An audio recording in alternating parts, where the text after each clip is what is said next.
नमस्कार और 10 के दमदार ट्रेड्स में आपका स्वागत है। हमारे साथ कविता जैन और राजेश पालवे पिछले शो से बने हुए हैं। निर्मल बैंक से विकास सालुंके और पाईपैसा.com के रुचित जैन भी अपने फ्रेश ट्रेड्स के साथ हमारे साथ जुड़ेंगे। बिग मार्केट वॉइसेस में आज हमारे साथ दो खास मेहमान होंगे। व्हाइट ओक कैपिटल मैनेजमेंट के CEO आशीष सोमैया से मार्केट आउटलुक पर करेंगे बातचीत, और क्योंकि आज मंगलवार है तो केडियानॉमिक्स के फाउंडर सुशील केडिया भी हमारे साथ जुड़ेंगे मार्केट के टेक्निकल सेटअप पर बात करने के लिए। एक बार ज़रा मार्केट पर नज़र डालते हैं और मार्केट एकदम जैसे कहते हैं कोमाटोज मूव करने को तैयार नहीं है। चार्ट लेकर आइए निफ्टी का ज़रा एक बार, और ये देखिए डे हाई और डे लो देखिए। आज का 24,300 का लो है, 24,360 का हाई है, 24,320 पर हम हैं। बेसिकली मार्केट एक छोटे से बैंड में, बहुत छोटे से बैंड में ऑसिलेट कर रहा है इस समय। आज की दिक्कत HDFC बैंक करीब 2.5% नीचे। कुछ लोग कहेंगे न्यूज़ तो पॉजिटिव थी, फिर क्यों गिरा? ठीक है, न्यूज़ हाफ पॉजिटिव थी, हाफ नेगेटिव थी, प्लस पोजीशनिंग काफ़ी स्ट्रॉन्ग थी, इसके लिए HDFC बैंक पर एक उसका इम्पैक्ट आया। करीब 2.5% इस समय स्टॉक नीचे है। उसके अलावा क्रूड के बढ़ने का इम्पैक्ट BPCL जैसे स्टॉक पर, LTI माइंट्री जो शायद इंडेक्स से बाहर होगा वहाँ पर भी थोड़ा सा नेगेटिविटी है। इन्फोसिस में थोड़ा सा सेलिंग प्रेशर है। स्टॉक्स जो अच्छा कर रहे हैं उसमें हीरो मोटोकॉर्प, ये सुबह सुबह गावस्कर की टॉप पिक भी थी, 1.5% ऊपर नंबर से जस्ट पहले। अच्छा खासा मोमेंटम इनफैक्ट इस समय आ रहा है स्टॉक में। अपोलो हॉस्पिटल्स करीब 1% ऊपर, HCL take, axis bank, L&T ये कुछ स्टॉक्स। FNO में आज का accident of the day Aarti industries करीब अब 13-13.5% नीचे, और उसने ड्रैग किया अपने साथ साथ बाकी के जो केमिकल स्टॉक्स हैं उनको भी। चलिए लिस्टिंग की भी तैयारी हो रही है, लिस्टिंग की तरफ बढ़ते हैं। यूनिकॉमर्स e-सॉल्यूशंस की जो लिस्टिंग होने वाली है, प्री ओपन में शानदार गेंस के साथ सेटल हुआ था, और आप देखिए ये इस समय एक ब्रेनबीज और एक यूनिक कॉमर्स दोनों की लिस्टिंग हो रही है। ब्रेनबीज वो जो फर्स्ट क्राई नाम से जो कंपनी चलती है, 48% के प्रीमियम के साथ ये लिस्ट हो रही है, लेकिन असली तहलका मचाया यूनिक कॉमर्स ने। 130%, 248 का प्राइस। बीरू ये तो नेक्स्ट लेवल हो गया मेरे ख्याल से, अब तक की सबसे बम्पर लिस्टिंग्स में से एक मानी जाएगी ये।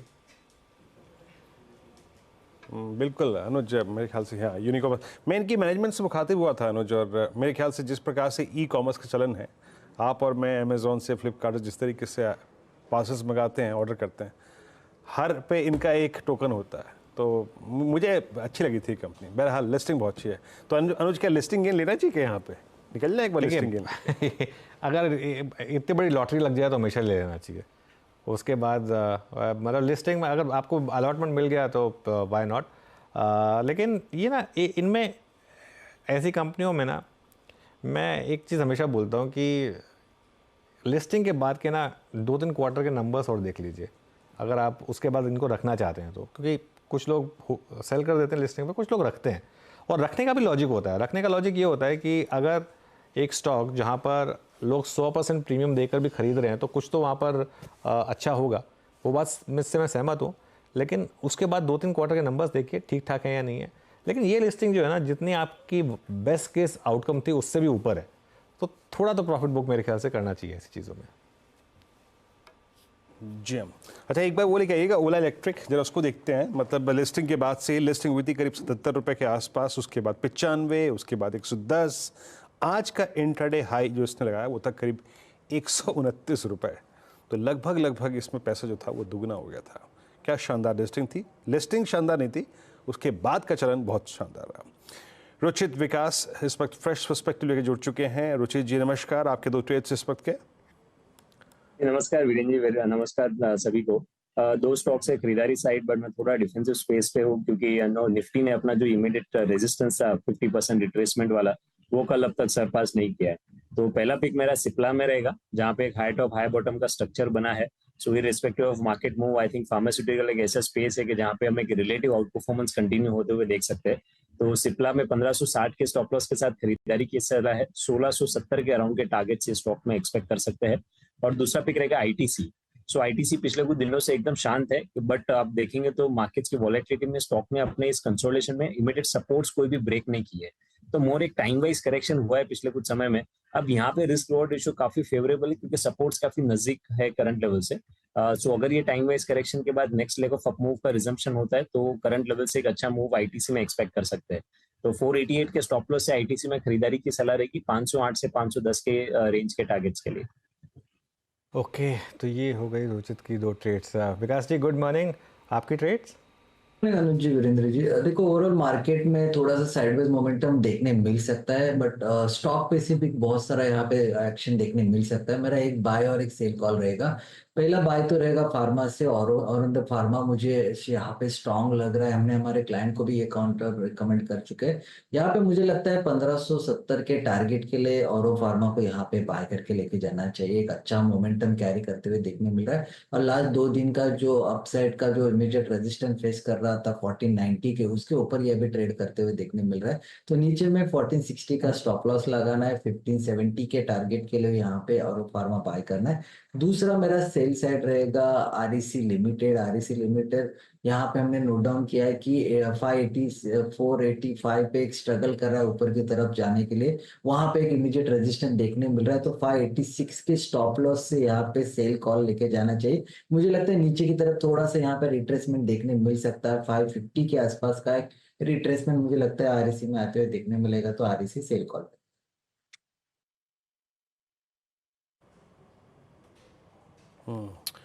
विकास जी की भी ट्रेड्स पूरे हो गए यहाँ पे। कविता जी आपके 2 ट्रेड्स क्या रहेंगे इस वक्त के? या वीरेंद्र जी, मुझे लग रहा है एस्कॉर्ट्स कुबोटा यहाँ पर एक अच्छा बाय ट्रेड इनिशिएट हो सकता है। ऑप्शन एक्टिविटी देखें तो 3700 पर अच्छा पुट राइटिंग हुआ है, even on upper strike prices too. So 3758 के लेवल पर एज ऑफ नाउ है। For the price target of 3800 3825 आप एस्कॉर्ट्स पर एक बाय ट्रेड इनिशिएट कर सकते हैं। स्टॉप लॉस मेंटेन करना चाहिए 3725 का। मेरे आप ऑप्शन के रूप से भी यहाँ पर बाय ट्रेड इनिशिएट कर सकते हैं। 3800 का कॉल बाय करें for the price target of 9505। Stop loss maintain कर सकते हैं 65 का। अनदर काउंटर कैश काउंटर होगा, दैट इज केफिन पर एक अच्छे मूव बनते हुए दिख रहे हैं, और ये स्पेस भी काफी बजिंग है। एज ऑफ नाउ 1048 के लेवल पर है। For the price target of 1085 1100 आप केफिन पर एक बाय ट्रेड इनिशिएट कर सकते हैं। 1022 का स्टॉप लॉस मेंटेन करें। ओके, केफिन टेक्नोलॉजीज 1047 पे आपका बाय ट्रेड। राजेश जी आपके 2 ट्रेड्स इस वक्त के? तो पहला स्टॉक जो पसंद आ रहा है वो वोल्टास। एक कंटिन्यूटी बनी हुई है अप ट्रेंड।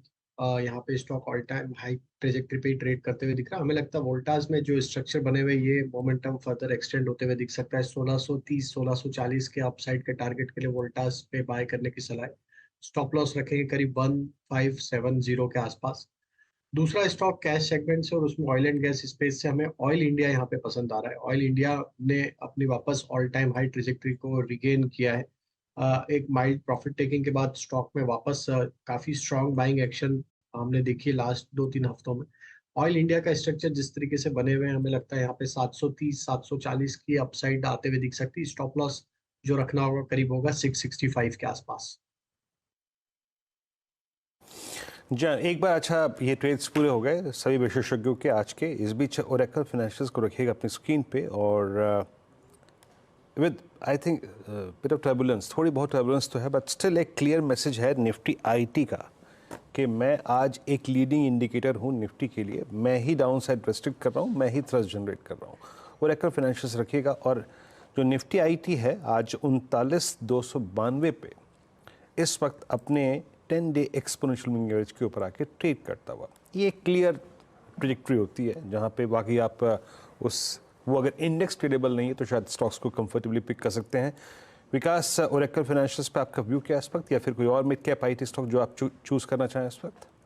जी अगर ओरेकल फाइनेंस की बात करो तो ये स्ट्रॉन्ग कैंडिडेट यहाँ पे देखने मिलेगा। जिस हिसाब से बीच में उसने हाई बनाने के बाद थोड़ा रिट्रेसमेंट कंप्लीट किया था, 50 डीएमए का अच्छा सपोर्ट ले चुका है काउंटर।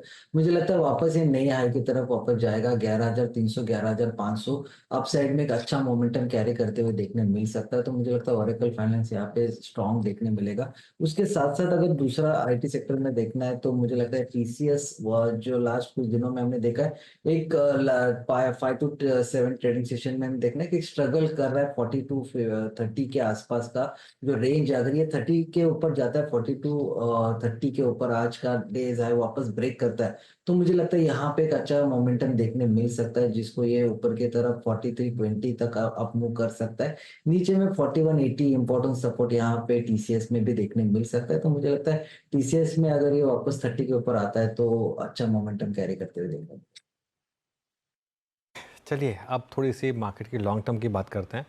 बिग मार्केट वॉइसेस में हमारे साथ पहले मेहमान जुड़ गए हैं व्हाइट ओक कैपिटल मैनेजमेंट के सीईओ आशीष सोमैया, जो इंडस्ट्री में 20 साल से ज़्यादा का अनुभव रखते हैं। एमएफ इंडस्ट्री के जाने माने चेहरे हैं, इससे पहले मोतीलाल ओसवाल म्यूचुअल फंड में भी थे वो। उनसे जानते हैं मार्केट में इस समय क्या करना है। Ashish ji good morning. क्या करें मार्केट में अब इस समय, क्योंकि एक बड़ी रैली आई, फिर एक थोड़ी सी करेक्शन, अब थोड़ा सा न्यूज़ फ्लो जिस तरीके से हो रहा है, कभी ग्लोबल मार्केट की तरफ से कुछ आया था, कभी वो सेबी पर ही सीधा हिंडनबर्ग ने आरोप लगा दिया। ऐसे में आपका व्यू क्या रहेगा? So Anuj ji, thank you very much for inviting me. अगर ऐसे किसी भी ग्लोबल कारण की वजह से या ऐसे किसी भी इमेजिनेटिव कारण की वजह से अगर करेक्शन मिलता है तो मोस्ट वेलकम, क्योंकि फिलहाल अभी थोड़े समय पहले तक तो सब वैल्यूएशंस की चिंता और वैल्यूएशंस की कंप्लेन कर रहे थे, लेकिन अगर जो कारण आप बता रहे, समझो यूएस रिलेटेड कोई कारण है या जैसे ये हिंडनबर्ग वाला न्यूज़ था, ऐसा कोई कारण से अगर करेक्शन मिलता है तो ज़रूर उसका फ़ायदा उठाना चाहिए। ओके अच्छा, अब एक तो बड़े टॉपिक्स की बात करते हैं, क्योंकि ग्लोबल मार्केट की बात हुई, यूएस मार्केट में दोबारा रिसेशन फियर की बात हो रही थी। लार्ज कैप आईटी पर अब आप क्या व्यू लेकर चल रहे हैं? सो अनुज जी, दो चीज़ें, पहले मार्केट के ऊपर और फिर मैं आईटी के क्वेश्चन। हाँ चलिए पहले मार्केट की बात कर लेते हैं। बिल्कुल सॉरी। क्योंकि आपने यूएस की बात की, देखिए जैसे मार्च 2023 का अनुज जी जो हुआ वो एक अच्छा टेम्पलेट रहेगा ध्यान में रखने के लिए, क्योंकि मार्च 2023 में जब ये silicon valley bank, signature bank, ये सब जब चीजें हुई तो ऐसा लगता था कि भाई फिर से लेमन क्राइसिस की तरह एक डोमिनो इफेक्ट होगा और अमेरिका की जो आर्थिक व्यवस्था है उसको भारी क्षति पहुंचेगी। तो उनका मार्केट गिरा, उसके सिंपथी में हमारा मार्केट भी गिरा। आपको याद होगा 19,000 के लेवल से हम 16,700 तक आ गए थे मार्च 2023 में। तो जब ये होता है और जैसा आपने बताया रिसेशन फियर्स, तो तब भी यही था कि भाई अगर ऐसा लेमन क्राइसिस टाइप रिकरेंस होगा तो रिसेशन फियर्स तब भी आ गए थे वहां पे। और फिर बाद में मार्केट करेक्शन के बाद लोगों को लगता है कि भाई ठीक है यहाँ पे रेट कट्स होंगे, रेट कट होगा, डॉलर डेप्रिशिएट होगा, डॉलर डेप्रिशिएट होगा तो इमर्जिंग मार्केट करेंसीज और खासकर रुपया, इसका परफॉर्मेंस इंप्रूव होगा। और जनरली हमने देखा है कि भाई जब रुपये का रुख बदलता है विद सम लैग इफेक्ट, आपको एफआईआई फ्लोज भी देखने को मिलता है, केवल खाली इंडिया में नहीं, इमर्जिंग मार्केट्स में ओवरऑल। और पिछला 2.5-3 साल इमर्जिंग मार्केट्स के लिए, इंडिया के लिए रिलेटिवली बेटर है लेकिन इमर्जिंग मार्केट्स के लिए काफी खराब रहा है। तो अगर अमेरिका में अगर नेगेटिव न्यूज आती है, रिसेशन फियर्स आती है, तो उसकी वजह से स्टॉक मार्केट में टेम्पररी वीकनेस हो सकती है, बट मैंने देखा है कि with some lag effect emerging market का रुख बदलता है वहां से। फिर तो उसके ऊपर ध्यान रखना चाहिए और आने वाले 2-3 महीने में अगर कोई नेगेटिविटी या करेक्शन आती है तो खास करके अमेरिका की वजह से, तो उसको अपॉर्चुनिटी के रूप में देखना चाहिए उनको। आशीष वही प्रश्न पूछने, नमस्कार वीरेंद्र बोल रहा हूँ। अभी जो अनुज टारगेट कर रहे थे आपकी तरफ वो है आईटी। अभी आपने अपनी कमेंट्री में यूएस का जिक्र बहुत किया, इस बार की अर्निंग्स आपको आईटी में कैसी लगी? और IT he bar bar down side restrict कर रहा है हमारा, एक बार के लिए खोला था इसने अभी हाल में, लेकिन एज ऑफ नाउ जून जुलाई की तेजी को स्पॉन्सर इसने किया था पोस्ट नंबर्स। आपका व्यू आईटी पे क्या है इस वक्त? सो वीरेंद्र जी, एक्चुअली बात यह है कि आईटी में मतलब हम लोग तो selectively stock specific across the board invested हैं और एक बड़े कंपनी में भी इन्वेस्टेड है। और क्या है कि अल्टीमेटली ऐसा लग रहा है कि जो हेडविंड्स थे पिछले 3 साल के, काफी हद तक हेडविंड्स रिसीड हो गए। दूसरी चीज ये भी है कि भाई अल्टीमेटली अगर इंटरेस्ट रेट्स है तो इंटरेस्ट रेट्स का एक फंक्शन डिस्काउंटिंग रेट भी होता है। देखिए इंटरेस्ट रेट्स को रिसेशन फियर्स, यूएस इकोनॉमी, इन सब चीजों को इंटरेस्ट रेट से जोड़ा जाता है, ये सही बात है, लेकिन इंटरेस्ट रेट एक तरीके से डिस्काउंटिंग रेट भी है। और आईटी कंपनीज जो जनरली अबव एवरेज पीई पे ट्रेड करती हैं, लॉन्ग जेस्टेशन जिनके कैश फ्लोज हैं, इंटरेस्ट रेट गिरने से उनके री रेटिंग होने के चांसेस ज्यादा होते हैं।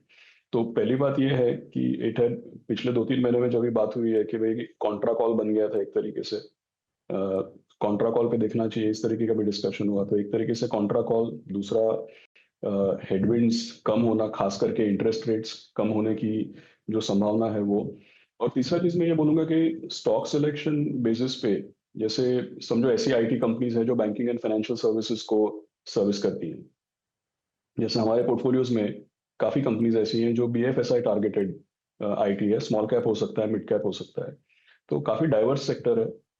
काफ़ी समय से इसको कॉन्ट्रा कॉल के तरह देख रहे हैं हम लोग, और बॉटम अप बेसिस पे स्टॉक सिलेक्शन भी हो रहा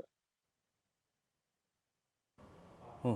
अच्छा, मैं यहाँ पे एक आशीष जी प्रश्न जोड़ना चाहूँगा। मैं सेक्टर से बात करता, लेकिन अभी क्योंकि आपने कहा कि जो आपका ये आंसर था उसमें से मैं आई थिंक जो कंक्लूड कर पा रहा हूँ, क्या वो इन्वेस्टर्स जो कि म्यूचुअल फंड के थ्रू इस बाजार को अप्रोच करते हैं, इस वक्त फोकस्ड फंड पे फोकस करना ज़्यादा ज़रूरी है, वहाँ शिफ्ट हो जाए अगर फ्रेश एलोकेशन करना है तो? आपका पर्सपेक्टिव क्या है इस पर? फोकस फंड्स की कैटेगरी का मतलब अगर आप देखें तो अनुभव मिक्स्ड रहा है। मैं हमेशा लाइटर नोट पे बोलता हूँ कि भाई फोकस फंड्स अच्छे होते हैं, लेकिन depends what you focus on, तो रिटर्न तो वहीं से बनता है।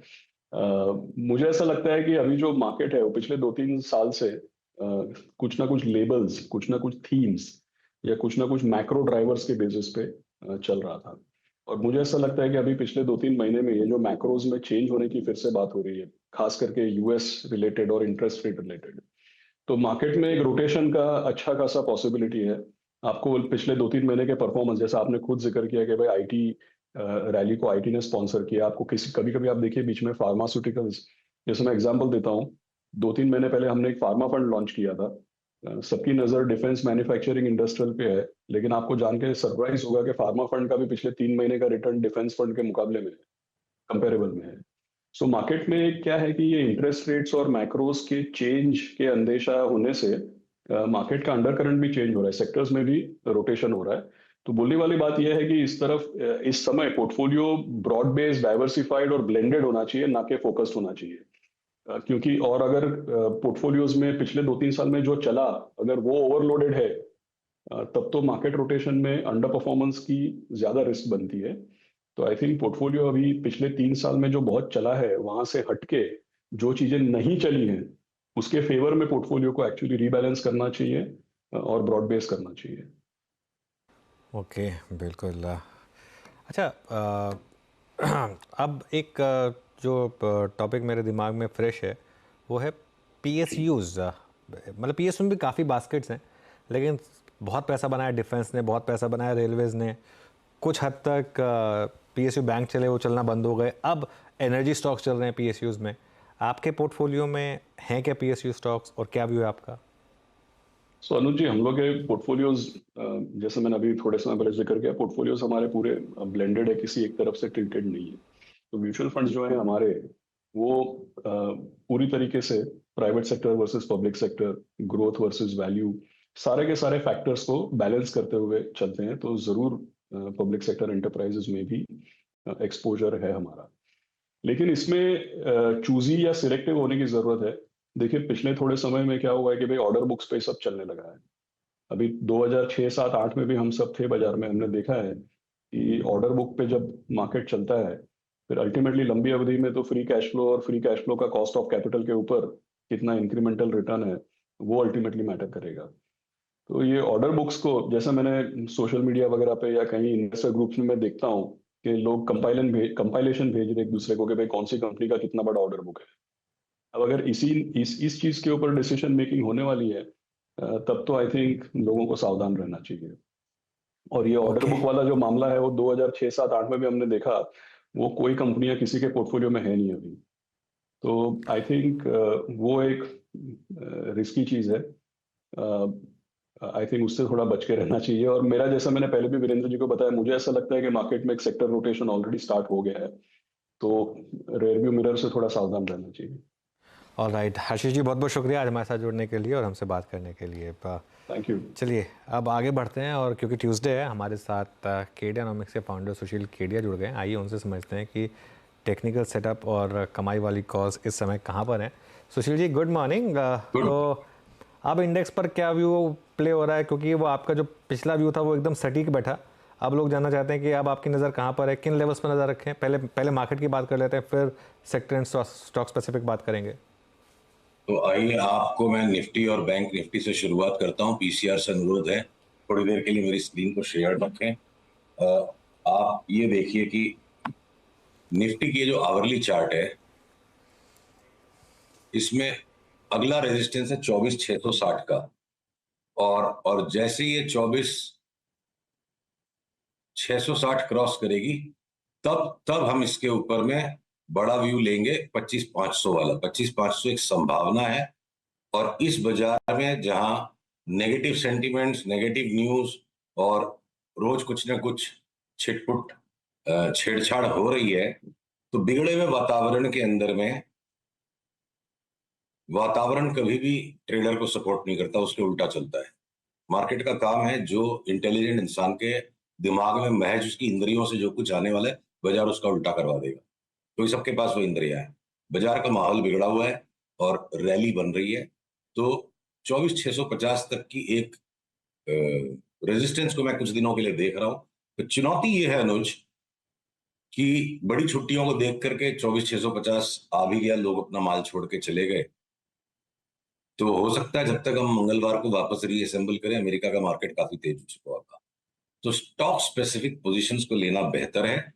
ये निफ्टी, बैंक निफ्टी बिल्कुल शातिर ट्रेडर्स का काम है, जो नाक से देखते हैं मार्केट को, आंख से नहीं। मैंने इंट्यूटिव ट्रेडर्स का मार्केट है। बैंक निफ्टी की चार्ट अगर आपको मैं दिखा पाता हूं, तो तकरीबन वही पिक्चर बैंक निफ्टी में भी बना हुआ है कि एनी टाइम आपसे मेरी वार्ता समाप्त और ये मार्केट पूरा रैली करने लग जाए, तो इंट्राडे में अगर आप देखो बैंक निफ्टी का लेवल 50,615 के ऊपर चलते ही हमारी बाई ट्रिगर हो जाएगी। 51,200 का अगला टारगेट, रेजिस्टेंस समझ लो आप, टारगेट शब्द गलत होता है। और 51,200 के बाद 51,700। अभी मैं इतनी रेंज को लेके चल रहा हूं, पर किसी कारणवश जब भी 51,700 क्रॉस हो जाएगा, वो अगले सप्ताह किसी टाइम होगा, तो उसके बाद कहाँ जाके रुकेगा ये बाजार ऊपर, अभी कल्पना करना गलत है। ओके, कल्पना करना गलत है। अच्छा सुशील जी, मैं आपके पर्टिकुलर कॉल्स पर आऊँगा, लेकिन एक ओपन एंडेड क्वेश्चन आपके लिए।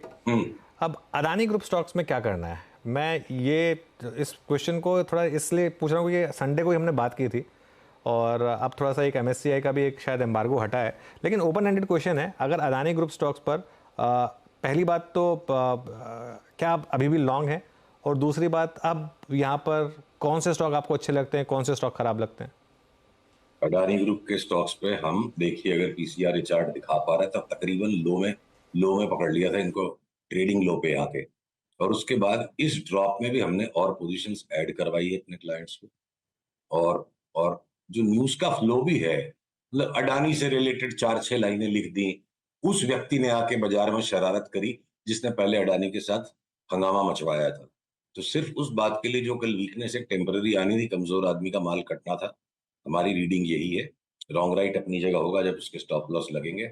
और अडानी विलमार हो, अडानी पोर्ट्स हो, अडानी एंटरप्राइजेस हो, इवन गुजरात अंबुजा सीमेंट, जहां हम सीमेंट के एक सेक्टर पे थोड़े से बहुत चूजी हो गए हैं कि सीमेंट का सेक्टर बहुत रन कर चुका है और बहुत ही सिलेक्टिव काम करना है, इसमें दोनों तरफ धोखे हैं। इवन गुजरात अंबुजा सीमेंट में भी बाई का ट्रिगर है। तो आप करीब करीब मान लो 10 में से 8 अडानी के स्टॉक्स पे हमारा बाई का ट्रिगर है, 2 पे हम देख रहे हैं क्या होता है। कोई परिवर्तन नहीं अडानी के स्टॉक्स में। छेड़छाड़ जो आनी थी आ गई, मच्छर काट के चला गया, बरनॉल लगाने की कोई जरूरत नहीं। सुशील जी, एक स्टॉक पे हमारी पहले भी बात हुई है, बलरामपुर चीनी। आज आपसे बात करते करते 515 पे ये अपने करियर हाई पे खड़ा है, रिविजिट कर रहा है अपने मार्च 2022 के हाई को। इस पर आपका टेक, अगर आप चार्ट्स देख पा रहे हो इस वक्त तो? देखिए, चार्ट देख भी लेते हैं और आपको दिखा भी देते हैं। तो अब अगर ये बलरामपुर चीनी ने ये जो अभी अपने रेजिस्टेंस जोन के करीब है, तो यहाँ से जब भी एक रिवर्सल मिलेगा, देखिए यहाँ पे कुछ मीठा हो जाए। हमारी जो रिपोर्ट आई थी कि अगले 6 महीने में अनसेंट पैसा बन जाएगा शुगर स्टॉक्स में, 350 वाला 515 हो गया। हद से ज्यादा शुगर खाने से भी तो डायबिटीज होती है, जी घबराता है, चक्कर आते हैं। तो अगर जब भी टेक प्रॉफिट का सिग्नल आएगा, छोड़ देंगे।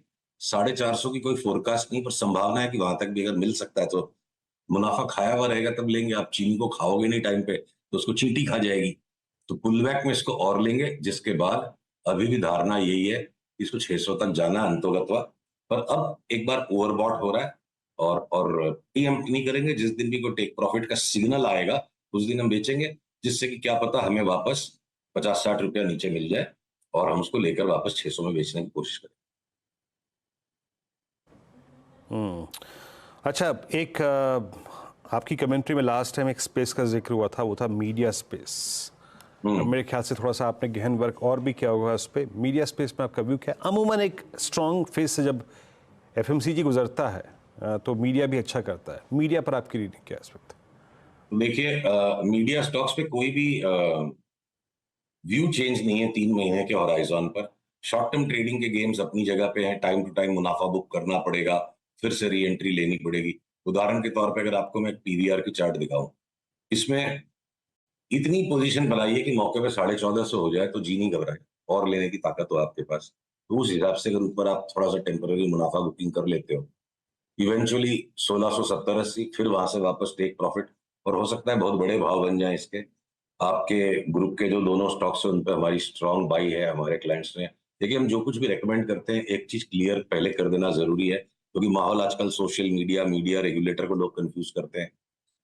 हम पेड सर्विस प्रोवाइडर हैं, तो हमारा धर्म है, दायित्व हम पहले अपने क्लाइंट्स को दिलवाएंगे जो दिलाना है। वो ले नहीं ले उनकी मर्जी है, और उसके बाद जब उसकी यूटिलिटी वैल्यू की सारा रिकमेंडेशन कंज्यूम हो गया, 10-15 दिन बाद हम मीडिया में उसको बोलते हैं, क्योंकि उनका अधिकार है पहले उनको मिले। तो पीवीआर है, या आपके बालाजी टेलीफिल्म्स है, छोटे वाले सारे मीडिया के स्टॉक्स हैं जिसको जैसी वॉलेटिलिटी हैंडल करने की श्रद्धा हो। मीडिया के सेक्टर में कोई भी बाई नहीं है, घूम फिर के सारे मीडिया एंटरटेनमेंट में सेल नहीं है, सारे के सारे बाई हैं। और हो सकता है जंबो परफॉर्मेंस आपके ग्रुप की भी दोनों कंपनियों का आ जाए। जी टेलीफिल्म और डिश की भी चार्ट बहुत ज्यादा दिनों से दबी पड़ी है, मतलब कभी ना कभी तो हाथी इस पे से पांव उठाएगा, बेचारे बिल्कुल पिसे हुए पड़े हैं। शूट अप आएगा तो इतना फास्ट आ जाएगा कि लेने ही नहीं मिलेगा। तो मीडिया पे हम बिल्कुल स्ट्रांगली बुलिश पैटर्न्स पे बरकरार बने। ओके, चलिए थोड़ा सा मैं होप करूँगा कि आप सीएनबीसी आवाज़ के व्यूअर्स के लिए भी मतलब कुछ कॉल्स सेव करके रखें। नहीं, अपने क्लाइंट से बोलते हैं कि थोड़ा सा एक दोस्ती यारी में थोड़ा सा एक दोस्ती यारी भी है, पर इसमें जितनी हिपोक्रेसी है कि अपने क्लाइंट्स को दिला के दे दिया, तो पहले डिस्क्लोजर करना जरूरी है। नहीं, वो बिल्कुल नहीं, डिस्क्लोजर होना जरूरी है। मैं सिर्फ ये कह रहा हूँ कि कभी कभी एक आध कॉल ऐसी हो जाए जो सबसे पहले सिर्फ सीएनबीसी आवाज़ पे जाए, मैं उसकी बात कर रहा था। ये BTST, buy today sell tomorrow, sell today buy tomorrow वाले तमाशों में पड़ते नहीं। नहीं, वो मैं उसकी बात नहीं, सुशील जी, मैं उसकी बात नहीं कर रहा हूँ। उसलिए क्या है, देखिए 5 दिन 10 दिन बाद भी आपके पास वो कॉल आते हैं ना, उनमें मलाई बाकी होती है। नहीं, वो ठीक है। देखिए सुशील जी, तो इस देश में ना हर तरीके के ट्रेडर हैं, तो किसी के बारे में मतलब बीटीएससी ट्रेडर भी है, एसटीबीटी ट्रेडर भी है, डे ट्रेडर भी है, पोजिशनल ट्रेडर भी है। खैर एनीवे, एक ब्लैंक क्वेश्चन आपके लिए, ब्लैंक चेक क्वेश्चन आपके लिए।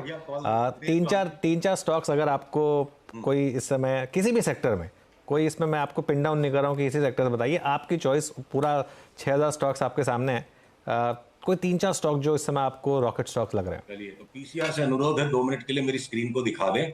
देखिए, जो एंजल ब्रोकिंग का चार्ट है, जो ट्रायंगुलर पैटर्न यहाँ कंक्लूड होने के पॉइंट पर है, हमने अपने क्लाइंट्स को अपनी आधी पोजीशन एक्यूमुलेट करने की सलाह दी हुई, एक्यूमुलेशन चल रहा है, और जिस दिन ये ऊपर वाली येलो लाइन को क्रॉस कर जाएगा 2300 को, तो फिर एट मार्केट बाई करके पोजीशन को क्लोज कंप्लीट किया जाए। हमें 4300 तक की चाल दिखती है, 2100 का स्टॉक है अभी। और इसके सिवाय हिंदुस्तान कॉपर में हमें बड़ी चाल दिखती है, हिंदुस्तान जिंक में बड़ी चाल दिखती है। उसकी रीजन ये है अनुज कि बहुत तरह के चार्टिस्ट हैं। एक तरफा कॉपर में तेजी का व्यू जो देखिए, माइक्रो पहले कॉपर फ्यूचर्स को आप देख लो, ये एक्सट्रीमली शार्प फॉल जो आया, और अगेंस्ट द क्राउड की भैया कॉपर एक तरफा तेजी चलेगी, और ये 25-27% का फॉल आ चुका है। अब कॉपर यहां से घूम रहा है, और इसके बीच में हिंदुस्तान कॉपर की चार्ट पहले ही भागने को तैयार हो गई है। ये देखिए आप हिंदुस्तान कॉपर की चार्ट, जैसे ही आज के हाई को क्रॉस करती है हिंदुस्तान कॉपर, हमारा 450 का कॉल आ जाएगा, 450, 460 तक का। और एक चार्ट चलते चलते मैं आपको और दिखा जाऊं,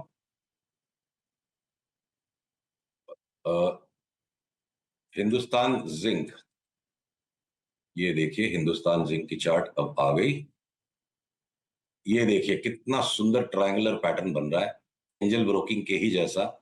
640 के ऊपर चले तो हमने अपने क्लाइंट्स को सलाह दी हुई है, डिलीवरी उठा के बैठ जाओ, 1000 रुपए तक काटेंगे। तो अनुज, मैं हमेशा पैटर्न्स इसलिए दिखाना चाहता हूँ कि 55 साल की उम्र हो गई काम करते करते, बेदाग जीवन जिया है तो बेदाग काम करना है, इसीलिए मैं बीटीएसटी वगैरह कॉल्स आपके साथ नहीं डिस्कस करते, कंट्रोवर्सी कर देते हैं लोग। बढ़िया पैटर्न है, पैटर्न को समझिए, पैटर्न के साथ काम कीजिए, पैसा बनेगा।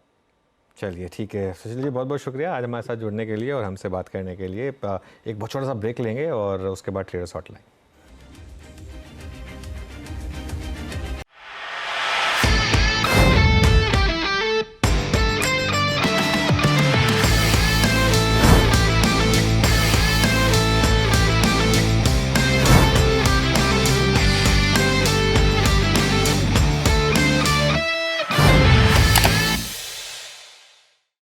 बता दें कि मनी कंट्रोल पर दिए गए विचार एक्सपर्ट्स के अपने निजी विचार होते हैं। वेबसाइट या मैनेजमेंट इसके लिए उत्तरदायी नहीं है।